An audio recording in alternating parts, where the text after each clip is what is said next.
Hello students, ये question है JEE mains 2024 का। आई थिंक 4 अप्रैल का है, ये थर्सडे का एग्जाम का।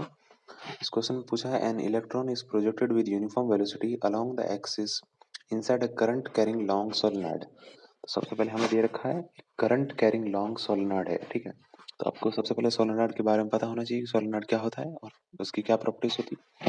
तो एक करंट कैरिंग लॉन्ग लॉन्ग मतलब इनफाइनाइट सोलेनॉइड बोल चुका है आप लोग, ठीक है। लॉन्ग का मतलब इनफाइनाइट होता है फिजिक्स में। तो लॉन्ग सोलेनॉइड है, इसकी जो एक्सिस के मतलब जो अलोंग द एक्सिस जो सेंटर लाइन है, लॉन्ग सोलेनॉइड मतलब एक आप लॉन्ग कोई पाइप मान के चलो, ठीक है। पाइप जैसा शेप होता है सोलेनॉइड का, मतलब ऐसा गोल गोल होता है ना, उसको हम ऐसे इमेजिन करते हैं। और इसके बिल्कुल बीचों बीच से एक जो है इलेक्ट्रॉन को पास कराया जाता है। तो हमें बताना है कि जो है जब वो इलेक्ट्रॉन उसके अंदर जाएगा तो उसकी जो बिहेवियर में क्या चेंजेस आएगा, क्या वो डाइवर्ट होगा, क्या वो ऐसे जैसा है वो चलता रहेगा। ऑप्शन देखते हैं इसके। The electron will be accelerated along the axis, मतलब कि अगर वो सोलेनॉइड के अंदर जाता है, करंट कैरिंग सोलेनॉइड के अंदर, तो क्या इलेक्ट्रॉन एक्सलेरेट होगा, उसकी स्पीड बढ़ जाएगी।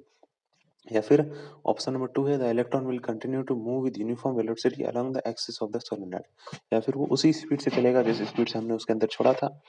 और ऑप्शन नंबर 3 है the electron path will be circular about the axis, उसका पाथ जो है वो सर्कुलर हो जाएगा अलोंग द एक्सिस के, अबाउट द एक्सिस के थ्रू, मतलब जो उसका जो पाथ है सबसे पहले तो अलोंग द एक्सिस चल रहा था, जो उससे होके वो सर्कुलर हो जाएगा। और ऑप्शन नंबर 4 है the electron will experience a force of 40 force at 45 degree to the axis and execute a helical path. तो इसका पाथ हमें बताया है कि या तो हेलिकल हो जाएगा या सर्कुलर हो जाएगा, या जैसे छोड़ा था वैसे चलेगा, या फिर वो एक्सक्लेट हो जाएगा। तो चलिए इसका आंसर देखते हैं। तो इसका ऑप्शन नंबर है 2 जो है वो करेक्ट है। वो कैसे है वो मैं आपको बताता हूँ।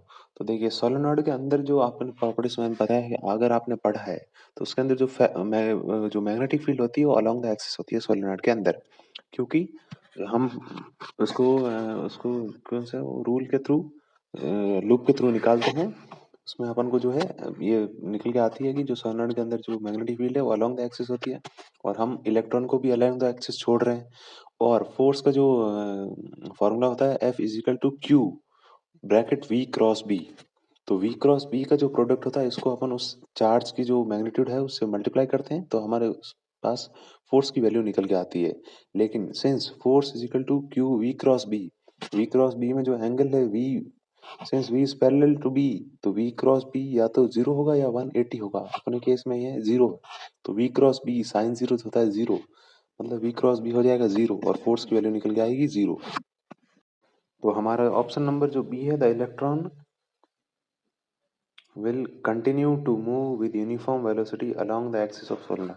क्यों? इसके ऊपर कोई फोर्स ही नहीं लगा यार। अगर उसके ऊपर कोई फोर्स लगता तो उसकी एक्सेलरेशन बढ़ती, उसका पाथ चेंज होता है। लेकिन उसके ऊपर अगर कोई फोर्स नहीं लगा है तो जैसे छोड़ा है वैसे ही तो नहीं ना चलेगा, वैसे ही चलेगा भाई, बिल्कुल। तो ऑप्शन नंबर बी करेक्ट है। अगर इसमें कोई डाउट है तो प्लीज कमेंट करें, चैनल को सब्सक्राइब करें, वीडियो को लाइक करें, और मिलते हैं। अगर आपको कोई और क्वेश्चन में डाउट है तो प्लीज कमेंट करें, मैं उसके ऊपर एक वीडियो बना दूँ।